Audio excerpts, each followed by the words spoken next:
So, Sheikh Jassim's representatives are in Manchester to get the Qatari deal done, and we'll dive into that in just a second. But first of all, Manchester United have just beaten Real Betis 1-0. That is 5-1 on aggregate, got the job done. The most important thing from that is, one, we got to see a Rashford goal, but actually the most important thing was no yellow card for Bruno, no yellow card for Casemiro, so they'll be available in the next round, where we could have Juventus, Arsenal, or Sporting maybe. We could have Sevilla, we could have Feyenoord. There's a lot of good teams left in Europa League, but the first 45 minutes, absolute boring shambles. We were crap. Second 45 minutes were the better team, and I think a lot lately we haven't had a good first half, and we've been a lot better in the second half of the 10, like the Leicester game and a couple other games lately. And I think I want to quickly talk about the game for about 4 minutes, and then I will dive into the Qatar news and everything you know on Qatar, and because there's a big news and relevant news on Qatar, so stay tuned for that. But I do feel like the first 45 minutes of the game was really poor, and I think United were exhausted. I think the international break is coming at a good time. Hopefully the players get a rest.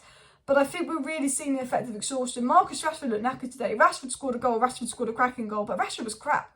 I love Rashford, but if he didn't score that goal, we'd be giving him a 4 or 5 out of 10. He was running into players, missing sitters. He was crap. And then he remembers that he's Marcus Rashford. It's like, this is how you know Marcus Rashford's a top player. Even when he's exhausted, even when he's crap, he shoots, he scores, because he's just got it in him at the moment. He's got that confidence, he's got that vibe in him. He's like, I'm him.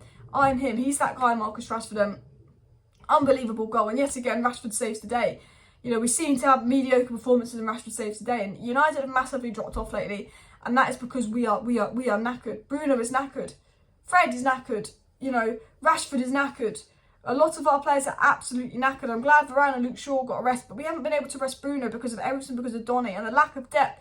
It's going to cost us towards the end of the season. I do think we'll get top 4. I think we'll get top 4 over the line. But no team has played more games than Manchester United this season because, but hint, Manchester United are the only team that went really far in all 4 cup competitions. We're the only team left in all cup competitions. You know, no team's played more games than United this season. No, we have quite a thin squad. We've had injuries of Martial, Donny, Ericsson. You know, Ten Hag's not been able to play his strongest team all season because of the injuries we have. So it's going to be normal that we're going to have this drop off.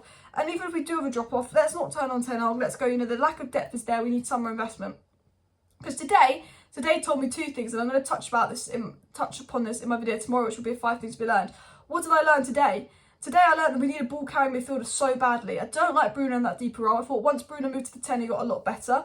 I think we need that ball carrying midfielder. I think we need a Frankie de Jong, Matheus Nunes, Maximus Qatari, someone in that kind of profile to play next to Casemiro. Someone that can carry the ball from midfield forward, because we're not very good at playing out to the attack. Those passes, we seem to get them wrong. We seem to lose the ball, especially away from home. We struggle. And we've said this for a while, but today really highlighted the need for a midfielder. It even you know, we know we need a striker. We know Weghorst is not good enough, but we also, that midfield signing, in my opinion, is just as important, and that was highlighted today. Obviously, in the second half, we played really well, some good patterns of play, really impressive from Palestri. I thought Wan-Bissaka was good, I thought Martinez was good, Malassi had a good second half. I think all in all, we had a good second half. Bruno got better as he went in the 10 role. Don't think Weghorst is good enough, don't think Weghorst was very good. I think Rashford, he got the goal, so I'll say he's good, but if you take away the goal, he wasn't good, but he's Rashford, he got the goal, we won the game. That's the most important thing. He's got us through to the next round. Well, we were through anyway. Defensively, I thought we were fine. Midfield, I think those kind of passes, those interceptions, that's where we seem to struggle. And I think today that it was very obvious we need a midfielder. And I will touch upon that more in my 5 things we learned, because I do want to get to the Qatari news. But before I get to the Qatari news, I have to say I thought Sancho's cameo was impressive. I thought Sancho looked good when he come on. Was selfish, should have passed to Alanga, but we were 5-1 up. So, you know, I'd probably have done the same if I was in Sancho's situation. And I did think that Palestri was very good. Palestri was very impressive. And actually from that game, I'd start Palestri versus Fulham. So I kind of want to round that up now, because I do really want to get into the Qatar news. We kind of went into the leg sort of knowing that we didn't really need to get out of second gear. I think Real Betis made it tough for us. I hate playing the Spanish side because they do shithouse you. And the referee's always biased to Spanish sides. Although I think he was just as crap to them. But that Palestri yellow was an absolute joke. I think he needs to go to Specsavers. But you know, I think it was one of those games where I think United kind of knew they were 4-1 up, and they were playing like they were 4-1 up. They didn't really get out of second gear, and it wasn't great. It wasn't the best performance. I thought the second half were a lot better, and we were the better team, and I think we did deserve to win the game. You know, we had the higher XG. I thought Casemiro was particularly good in the second half. I thought Palestri was particularly good in the second half.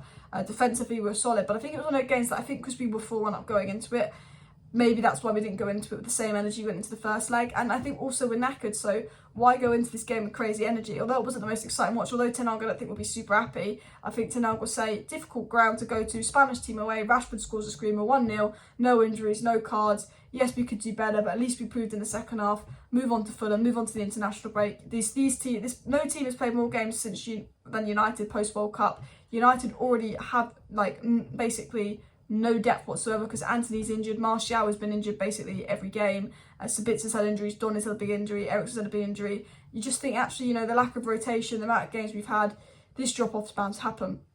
But continue on into the Qatar news because I've waited 4 minutes to do that. It was said new by Simon Stone that Sheikh Jassim's bid to buy 100% of Manchester United has a lot of support with his meeting and club officials taking place today, and that Sheikh Jassim's representatives were then spotted in Manchester. And it was said a strong team, Qatar team were present at Old Trafford for talks, and this included the president of the 92 Foundation, a senior personal advisor to Sheikh Jassim, the global head at Bank of America, the MD Bank of America, and various lawyers and international outfits around the club. So basically, Qatar came to United today with their representatives, lots of people there. Qatar are interested in 100% of Manchester United, and there's a lot of people there, and there's a lot of strength and support. There's a lot of support. The meetings were taking place today.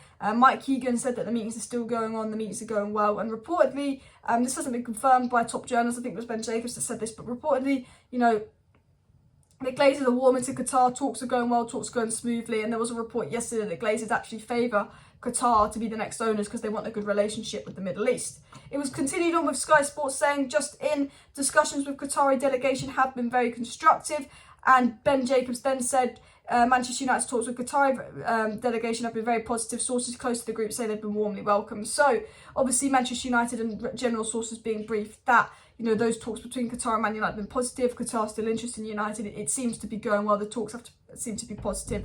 So very good things to come out of it as well. We know Mike Keegan tweeted about an hour ago that the meeting is still ongoing. The fact that the meeting's gone on for so long means they've got a lot to talk about. And I think the fact that Qatar have had the longest meeting, a lot longer meeting than the other groups, might say to me maybe they've got more to talk about because maybe deep down Qatar is the one leading the race. The feeling is that Qatar are the leaders and the favourites. Qatar are the favourites.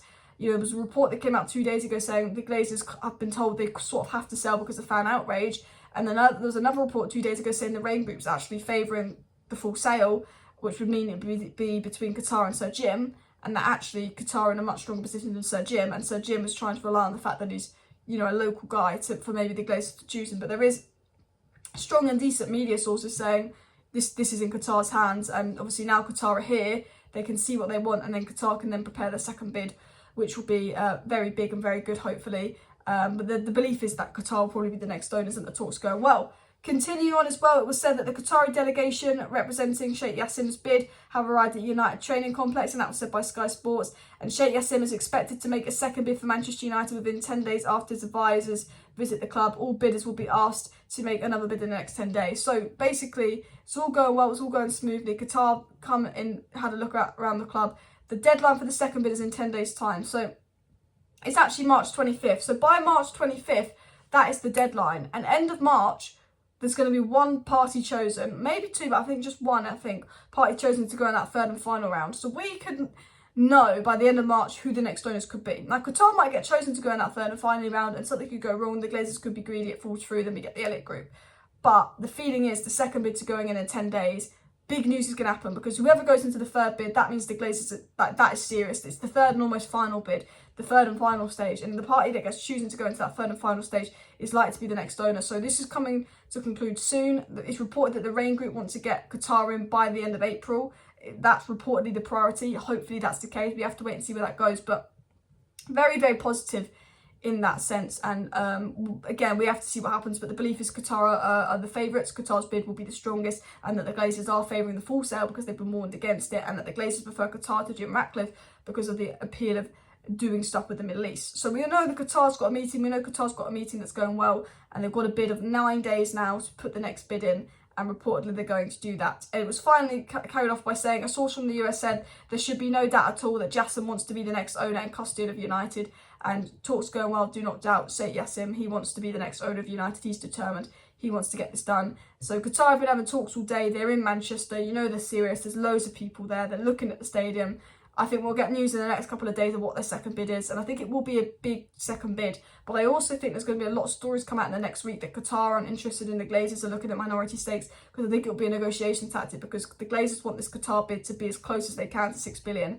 So there could be stories coming out over the next few days that might not be true stories, but it might be journalists that are briefed by United, journalists we know, saying this and this and this about the Glazers to maybe scare Qatar to put in a higher bid. You just never know with the case. But that is the takeover news, guys. I hope you found it informing. I do apologise that I spoke about the boring game before, but I know a lot of you like my match reaction, so I wanted to, because I didn't do a video earlier, I wanted to blend in the transfer news with my match reaction. There will be a video update on the Qatar takeover tomorrow. There will be a 5 things we learned tomorrow. And I might even do a watch along for the Europa League draw, depending on how I feel, because my ear is absolutely killing me. It actually really hurts to talk. I'm not going to lie to you. So could be more content coming later. Smash a like, smash a subscribe. Thank you for watching. See you next time. Bye.